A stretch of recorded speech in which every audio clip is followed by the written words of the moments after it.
So I don't know if you remember this, but back in 2021, Disney parks, they got rid of gendered greetings altogether because that's, so horrible. You can't say ladies and gentlemen, boys and girls. That would be horrible. Yeah. So listen to this. This was them back in 2021 talking about how this is so bad and so dangerous. Watch. Last summer, we removed all of the gendered greetings in relationship to our life skills. So we no longer say ladies and gentlemen, boys and girls. We've provided trainings for all of our cast members in relationship to that. So now they know it's hello everyone or hello friends. We are in the process of changing over those recorded messages. And so many of you are probably familiar when we brought the fireworks back to the Magic Kingdom. We no longer say ladies and gentlemen, boys and girls. We say dreamers of all ages. And so I love the fact that it's opened up the creativity, the opportunity for our cast members to look at that. We have our cast members working with merchandise, working with food and beverage, working with all of our guest facing areas where perhaps, we want to create that magical moment with our cast members, with our guests.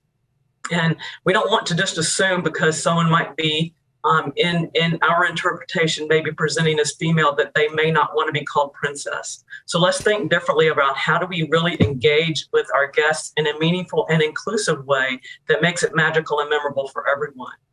And are you friggin' kidding me? So that was back in 2021, 2022. 4 years later, they have brought back ladies and gentlemen, boys and girls. I don't know why, but I did find it interesting. I know why. No statement, though, has been made. Like, once you go woke, you go broke, but then you can't admit that was wrong, right? If you're on the left, you can't admit like, hey, sorry, we went through some like weird psychosis during COVID. We don't really know what happened. Sorry that we placated to this mentally ill group of people. They can't actually come out and say that because they get more backlash for it. So they just quietly bring back ladies and gentlemen, boys and girls and hope that no one notices. Well, BlackRock actually came out, which funny enough was like this DEI was a complete failed experiment. And they're one of the few ones that actually admitted it. But this is the better thing. Instead of maybe like changing how you address people because of like 0.01% of people who may or may not have been offended by that, maybe they should work on like, I don't know, not having big lines or the safety of their people or, bringing down ticket prices or pick an issue. Like, why are your turkey legs $13? Like, let's have a conversation about things that will actually benefit the functionality and the fun of children. Like I took my kids there.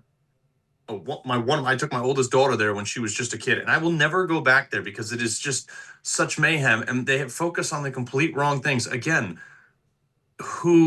nobody cares because if you're trans, you're a lady or a gentleman anyway, as far as they're concerned.